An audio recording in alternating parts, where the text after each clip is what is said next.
time for Nerdgasm. Hey, what's up guys? Jerry here, aka Barnacules, and today we're going to be talking about taking very large UHD 4K TVs and using them as computer monitors. There are a lot of myths to dispel here. There are a lot of pros and cons to doing this, and in this video I'm going to show you guys exactly what you need to do to go down this path and who should probably avoid it altogether. Now today's video is sponsored by me. That's right, shop.barnerd.com. It's my own t-shirt store. I own it, so you can sponsor yourself, right? I don't see a problem with it. But finally, the Windows 10 We're Watching t-shirts are back in stock, and I have a ton of sales on the other shirts that I'm trying to move out of inventory so I can make some new shirts. So if you guys want to support the channel, head on over there at shop.barnerd.com. I bet Squarespace is really jealous right now. All right, guys, grab some popcorn, kick back, and enjoy the video.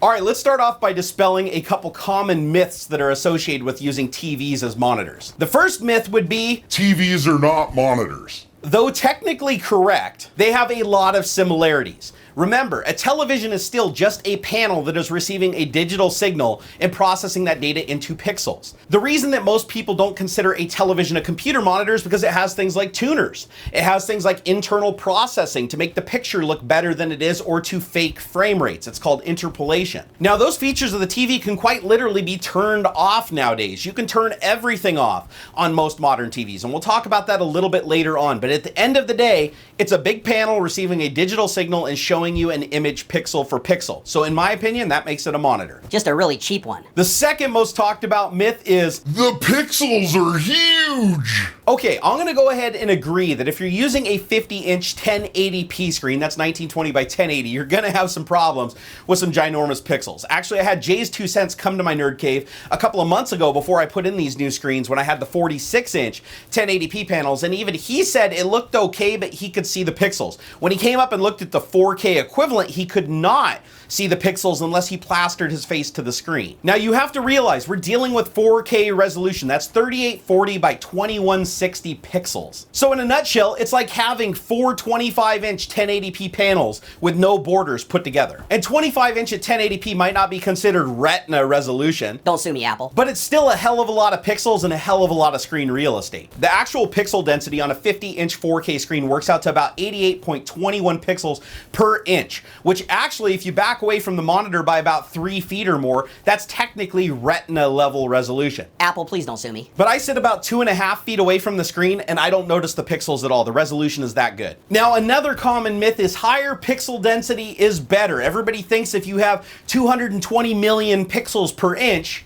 that it's going to be a better experience. Now, I want to dispel this myth right off the bat because I'm going to tell you a couple major problems with high DPI screens as they relate to PC. The biggest problem with having an insanely high DPI is that you have to use something called DPI scaling in the operating system. Most programs don't properly support it. What it does is it takes small text and small images and artificially enhances them and grows them so that they appear bigger than they actually are. Now, for this experience to look good, it means that they have to use vector graphics and things like that that scale without losing any kind of resolution. And most programs these days do not use that. Also, it kills your GPU. If it's having to scale every single frame to 8 million pixels per frame 60 times a second. I think I did that math right, I don't know. But anyways, it's a shitload of data going to that screen, guys. And if it has to go and mess around with that data to rescale everything before it displays each frame, that is gonna kill your graphics performance. So I recommend going with a screen that's at a size that everything is at a comfortable reading size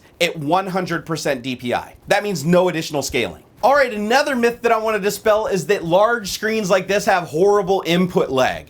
Now, I'll start off by saying that technically if you compare really high-speed gaming monitors like 144 Hertz 1MS input latency monitors to these giant TVs, there's going to be no contest between them. But realize that even screens like this nowadays are getting between 8 and 25 ms, which might sound really high, but think about it this way. The human reaction time is 1/10 of a second, which is 100 ms, which means your screen is 4 times faster than you can react, even at its slowest. I personally use these every day for drawing in Photoshop, video editing, and gaming, and I notice absolutely no lag between the mouse and the image on the screen moving around. Now, Now, when I go into settings and then I enable the interpolation, where it's basically making the smooth motion of the screen, or I enable the features like additional sharpening, additional like image enhancement, then absolutely I see a massive amount of input lag. But if you disable all of those features on the TV, you have a really good experience. Now, I'm gonna qualify this with, if you are an MLG type gamer that needs that 144 hertz and you bought the special mouse that has the hyper transport directly to the CPU soldered on the pins, These are not the screens for you. They're not. but if you are a person that thinks 60 frames per second is more than enough to satisfy the human brain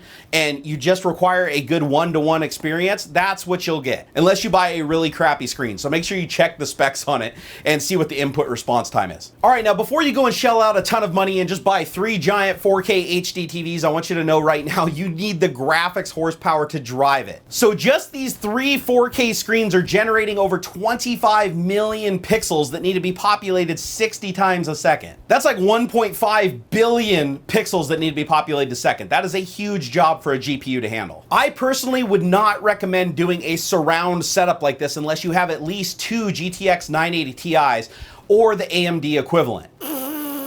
Even with my 2 980 Ti's, I still experience incredibly low frame rates when I try to do surround in modern games with medium to high detail. Usually I have to put it all the way to low detail, or I can play some of the older games like Counter-Strike Source and stuff like that at a higher detail and still get over 60 frames per second. But realize that unless you're rocking some GTX 1080s in your system, you're probably not going to have an epic gaming experience in surround at 4K. But also realize that 4K resolution is exactly 4 times 1080p, which means if you play a game at 1080p on these panels, it'll still be pixel perfect. If you take a 1440p panel and you try to scale it down to 1080p, you get some artifacts and some funky little stuff going on where there's not an equal number of pixels, so it has to figure it out. You do not get that with 4K. It actually looks just like a native 1080p display when you're playing at that resolution. But if you happen to have a couple GTX 1080s sitting in your system or a couple Titans, just 4K, man. 4K all day, every day, except for still probably not at high detail. Also realize that just because you can't game in 4K doesn't mean you shouldn't do 4K, because for desktop stuff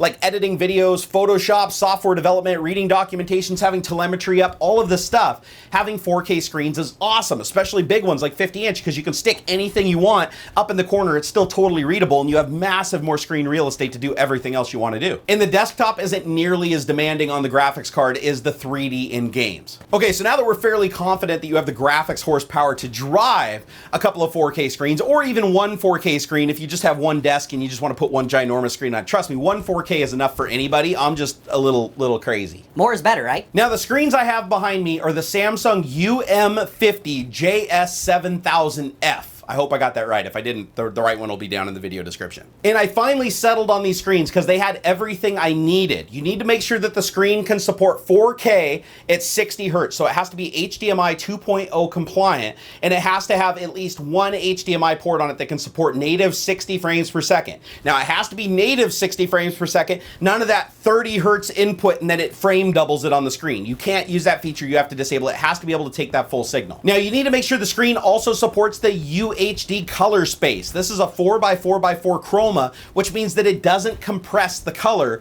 for the pixels so that you get the exact pixel perfect color on every pixel. If you get a screen that only does 4x2x0 or 4x2x2, you're gonna notice some hazing around text, things are gonna be hard to read, and it's gonna create massive eye strain. Trust me, I went through this. Also, make sure the TV you choose supports something called game mode or PC mode. Now, what these options do is disable all of the internal processing on the TV, so it basically just becomes a dummy panel that takes whatever signal is sent to it and displays it on the screen. This is critically important to getting the input lag as low as humanly possible. A lot of the complaints I have from people, they come at me and they're like, oh man, I definitely notice input lag. And I tell them to go in and enable the PC mode or the game mode, and immediately they come back and they're like, oh my God, this solved all my problems, thank you. Now, as far as different screen technology, OLED is the best for low latency. Unfortunately, they didn't have a good OLED screen out when I committed to buying these, so I just went the route with standard LED. Either way is a good choice, but if you have an OLED option that isn't too expensive and you can get it that fits all of the other specifications, jump on it. They look fantastic and the input lag on them is really low. Now, probably the most important aspect of picking the screen, aside from everything else I said, is the physical size. 50-inch was as big as I could humanly go in this space. The screen is literally touching the ceiling back there. Now, I wouldn't recommend going with anything under 40 inches, because as soon as you drop under 40 inches, the DPI gets so low that it's really hard to see and read things. And then in that case, you have to turn on DPI scaling, and then you have all those problems I talked about earlier in the video. So take your viewing distance into account, how close you're gonna be to the screen. If you're gonna be really close to the screen, go with a 40 inch. If you're gonna be back further like I am with a huge dinner table like this, then go with something that's bigger, like a 45 or a 50. And if you're sitting on your couch, go with a 60 or a 70 or an 80 or a 90 or 100. Do they go up to 100? All right, so the next hurdle that you have to jump through is how to connect these screens to the computer. And this became a huge problem that I basically had to hit every single pothole there is in existence. And now I'm gonna save you guys all the trouble. First of all, make sure you have an HDMI cable that supports 18 gigabytes per second throughput, otherwise known as HDMI 2.0 spec. Now, this is critically important because if you don't make sure the cable supports that and you plug it in, the screen is gonna either show 1080p or it's gonna show 4K at 30 frames per second, even though the TV supports more than that. So make damn sure you get the right cable, otherwise you'll pull your hair out for literally hours trying to figure out why the hell you can't get the TV to show the signal. Also, even though NVIDIA allows you to connect the screens to either graphics card in an SLI configuration, the best method I found is to connect all of the screens to the single graphics card, the primary or topmost card. This seemed to give me the least amount of problems when trying to transition between surround and regular 3 separate screen mode for productivity. Now, NVIDIA gives you a graphic that tells you all of the numerous ways they support plugging in the monitors, and you'll notice pretty quickly if you plug them in one of the wrong configurations, it won't let you enable surround. So save yourself some time, study the graphic, and do it right. Now, another problem you're gonna encounter is that each graphics card usually only has one HDMI 2.0 connection, and the rest are DisplayPort and DVI. And that becomes a problem when you're using multiple screens like this that only support HDMI. So you have a couple of options. You can either connect 2 of the screens to DVI using a passive adapter that just converts your DVI port to an HDMI, and that'll allow you to get full color accuracy and everything at 4K.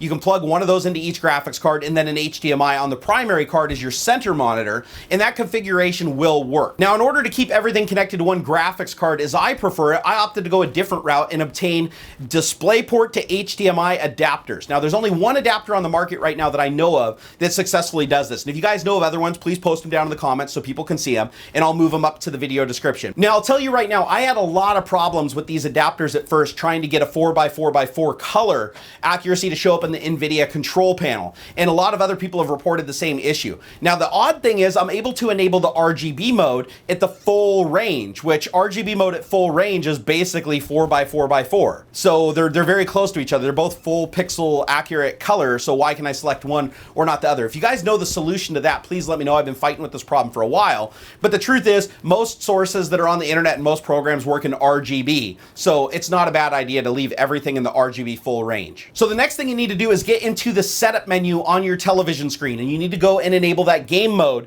that I was telling you about, or PC mode, and you need to go and find the UHD color space option and enable it. If you do not enable UHD color, the screen is only going to show up with 4x2x0 or 4x2x2 color, and you're not going to have an option to do the full range in RGB at 8-bit. So make sure you have those settings, otherwise you're going to be fighting with it for hours wondering why it looks like crap. Also, make sure you disable all of the internal screen processing. That's all the auto motion plus stuff, the 120 hertz, the 240 hertz, all that stuff. Disable everything you can so that you're down to the bare minimum options. Also, if there's a sharpness slider, make sure it's slid all the way to 0 or in the middle of the bar if that's the neutral point. You basically want it to be neutral so that each pixel is being displayed exactly what the computer is sending to it, and it's not doing any internal processing to mess with that image. I've told this to countless people that say that it looks like crap when they plug it into their monitor, and this solves their problem. Now, once you have everything connected and you go into the NVIDIA control panel, you need to go enable surround. And when you enable the surround feature, you can select and put the monitors in the correct order and orientation that you have them, whether they're in landscape or portrait, above or below each other, and get them all lined perfectly. You can also input the bezel correction so that it'll basically create the pixels that aren't being displayed between the screens, so everything still perfectly lines up from your point of view. Now, generally when I'm doing desktop stuff, I like to switch to each of the 3 screens being independent. And to do that, you have to go into the control panel and enable maximize 3D performance. Then once you apply that, you have to go back into the control panel and enable the other two screens. It's a nightmarish process. NVIDIA is aware of this bug. It's been around for 2 years and they haven't solved it. And I'll tell you right now, I'm actually working on a little side project with some clever scripting to make this process a whole lot easier. So let me know if you guys would be interested in seeing that down in the comments. All right, so now everything is connected. My setup works absolutely flawlessly, but it isn't without its pros and cons. So let's go ahead and talk about some of those pros and cons. And that way it'll help you make a better decision of whether you want to tackle something crazy big like this, or if you want to go the route with smaller, faster screens. Now let's start off with the cons, okay? We're gonna go ahead and lead with the negatives because I'm sure that's what most of you are wondering about because that's what I get most questions about. One major con is that the TV stands that come with these things are horrible. Usually when you get a television, the stand has no way of adjusting up and down. It's basically designed to be on something and turn left and right, and that's not very conducive to placing it exactly where you want. The nice thing is most TVs these days have VESA mounts on them. So I went and bought aftermarket stands that allow me to adjust the screens exactly where I want. And I did a full video on this, guys, so if you want to see the link, it's in the video description and it'll show you the entire process of me buying those, installing them, and making these look and function much more like monitors. You can also opt to wall mount them using TV type wall mounts with articulating arms, and that way you can adjust the screens in and out as far as you want. It just depends on what your space is like and how you want to organize things. Obviously you need a crap load of space to have 3 50-inch screens, but realize you can go down to 40-inch screens, you can do one 40-inch screen, you can do one 60-inch screen if you wanted to. There's a lot of versatility. Now turning the TVs on and off can be a little tricky. Most modern TVs don't even have a power button on the front of them. They're up and around the backside because most people use the remote control. Now the way I work around this problem is I just take the remote control and point it right in the center and all of the sensors can see it, and that way all the TVs turn on and turn off at the same time using your remote control. Now another pitfall of using TVs is they don't support a low power state. Normally a computer monitor, you can tell the computer to go to sleep and it'll actually turn the monitor off, and then when you wake the computer back up, the monitor magically turns back on. You're not going to get that with most TVs. What you're going to have to do is when the computer goes to sleep and you touch the mouse or keyboard to wake it back up, you're going to have to power on all of your screens again. It's a minor inconvenience. Honestly, after about a week when I first started this, I was like, I'm over it. And now it's just perfect habit just to hit that remote control power button. Now another con is that most TVs have glossy screens, and really glossy screens. Like I can turn around and I can see my reflection in the thing right now with the studio lamps going. You'll also notice that because of the sheer size, it's like having giant mirrors everywhere when the monitors are turned off, and it makes videotaping a little bit tricky. I have to move the lights out further, and so they're not in the path, so you can't see the reflection of them in the monitors themselves, and that can be a little bit tricky depending on what you're going after. Notice that I'm shooting at a little bit of a downward angle. My lighting's a little tricky, but I think it looks badass, honestly, and that far outweighs any con of having to rework the light and camera position. Now the biggest con for some people is you are limited to 60 frames per second. You're not going to see more than 60 frames per second from a television because they're designed to process that signal, because that is the signal that most things put out. Gaming consoles, DVD players, stuff like that. Actually, most DVDs are like 30 or 24 frames per second, but the signal itself is usually 60. Now, there have been some talk about certain TVs being able to support 120 hertz at 1080p, but only 60 hertz at 4K. Now, though that is possible within the spec and some TVs can do it, I know that there's some dropped frame, there's some tearing issues. I've yet to hear of anybody say that they've had a perfect experience at 120 hertz overclocking one of these TVs. Now, the absolute worst con of them all is that people are always going to point their finger at you and be like, Those aren't monitors, those are TVs. Now, when this happens, and it ultimately will almost every day, just reply back with, You mad, bro? just do that a couple times and they'll all be like, and walk away, and you're cool. You just keep on. All right, so we got the cons out of the way, so let's talk about the pros of having massive, ginormous 4K monitors all over the place. Let's be honest, being surrounded by 50 massive 4K screens makes you feel like a hacker, even though you don't know what a bash prompt is or what 2600 really means. I'm hacking the internet. When you're doing stuff like video editing, especially at 1080p, being able to have a native one-to-one preview window with all of your tools and timeline up around it is absolutely priceless if you're into content creation. Also, it's amazing when you're doing graphics work because you can open up an amazingly huge graphic 4K, do all your drawing, and then downscale it to get an even better end result. Let's be honest, gaming on huge screens is a lot of fun, especially when you can get the game to play at 4K because you have the graphics horsepower, or you can play 4K across all 3 screens at the same time in surround because you have a bunch of GTX 1080s. Yeah, Puget, come on, give me some 1080s. Come on, give me some. But it's a badass experience, and especially if you're into flight simulators and racing simulators, there is nothing like having that peripheral vision. Well, unless you have like an Oculus Rift or an HTC Vive, then I suppose you have way more peripheral vision, but but not resolution. Now this one's debatable, but I personally think there is a lot less eye strain, especially at 4K. If you've ever tried to use 4K on a small monitor like a 27-inch or like the 25-inch little 4K screens, you have to squint to see text and read things. You have to get really close to the screen. With these big screens, even at 4K resolution, I can sit back at a comfortable viewing distance and I'm not straining my eyes reading text all day. I literally spend 8 to 12 hours a day sitting in front of this thing. Yeah, that's how I got fat, guys. Now you know. And my eyes aren't strained at all, just the rest of my body. Having a huge screen like this gives you tons of screen real estate in 4K resolution when you need it, but you can still scale down to 1080p for gaming and still have a good gaming experience with very, very fast frame rates, and you're not gonna lose a lot of fidelity through the translation from 4K to 1080p. Now, granted, it's gonna be less pixels, so it's not gonna be as sharp, but you're not gonna have the problems with converting one resolution to another resolution that isn't an equal factor. Basically meaning 1080p is 1/4 of 4K, which means when you're in 1080p mode, you're still getting a perfect pixel representation of the media. I don't think I'm explaining this good at all. Anyways, it works awesome. Now, another neat part about being able to play games in 1080p is you can put the game in a 1080p window, and it's still the equivalent on a 50-inch screen of having a 25-inch screen, and you can have your XSplit, and you can have your chat, and all that stuff when you're live streaming all on one screen. Another thing is it's cheap by comparison. I bought these 50-inch 4K panels here that do everything I want for about $700 a piece, and they're probably cheaper today if you can find them. UHD TVs are cheap. They just are, because there's a huge supply, there's a huge demand. Everybody needs a TV. They need it for console gaming, they need it for watching sports, they need it for watching soap operas, they need it for watching... You know.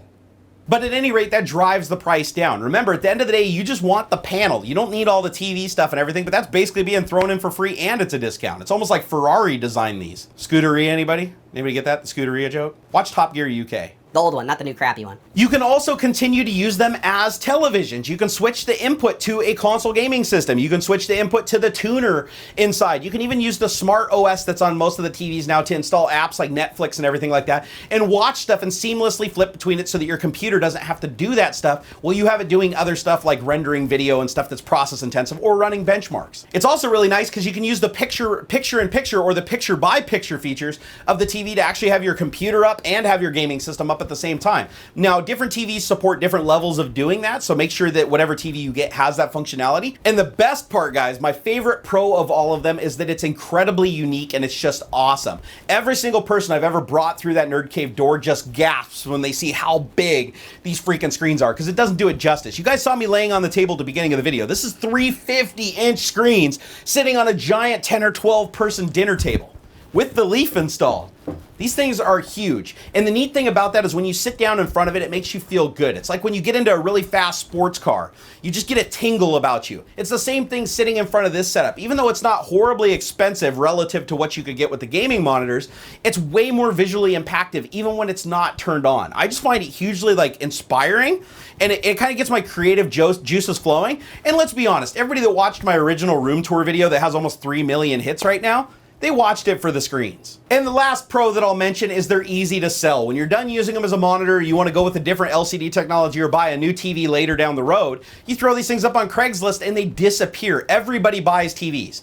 Only certain people buy really expensive niche graphics monitors that are 4K and stuff like that. So you have a way huger market that you can push these to. And especially if you picked a good screen like I did, when you resell it, you can say, oh, this actually doubles perfectly as a computer monitor. Now, guys, I hope you really enjoyed this video. If you did, please push that like button down there. It helps me out a tremendous amount. And also, I will have tons of links down in the video description. It's down there, just poke around and click stuff till it expands. And you will have tons of information on what tools I used to mess with my resolutions on the computer. You will have links to the screens that I have, the DisplayPort adapters that I have, the passive DVI to HDMI adapters. Basically, everything I talked about in this video, I will have linked down in that video description. And by using those links, you will actually be helping out the channel, and I really appreciate that. If you guys have any more questions, leave them down in the comments or come over to Twitter and tweet me. I am at Barnacules. I am very active on social media, guys. If you come over and follow me on Twitter, you're going to get to see a lot of the behind the scenes stuff. Or you can come over to Instagram and join me. I'm at Barnacules on there, and you will see tons of pictures behind the scenes on shoots like this so that you guys can see kind of what it looks like when I'm not editing everything I do. because a lot of the stuff over there is largely unedited. Maybe even not safe for work a little bit. Well, you be the judge. All right, guys, if you end up taking my advice and building a huge setup like this, and even if you get bigger screens than me, I want to know about it. So please send me your pictures of your awesome battle stations using large format screens. I definitely want to see them. And if you send me pictures of tiny little piddly ass 4K screens, you know what I'm going to do? I'm still going to say it's cool because having multiple monitors is cool. Anyways, guys, until next time. Hey guys, I hope you enjoyed this video. Please take a moment and subscribe to my channel. It helps me a lot. Also come over to Twitter. I'm at Barnacules. I'm a real social guy. Also, if you have a couple of minutes, check out some of these many other videos. I made them myself.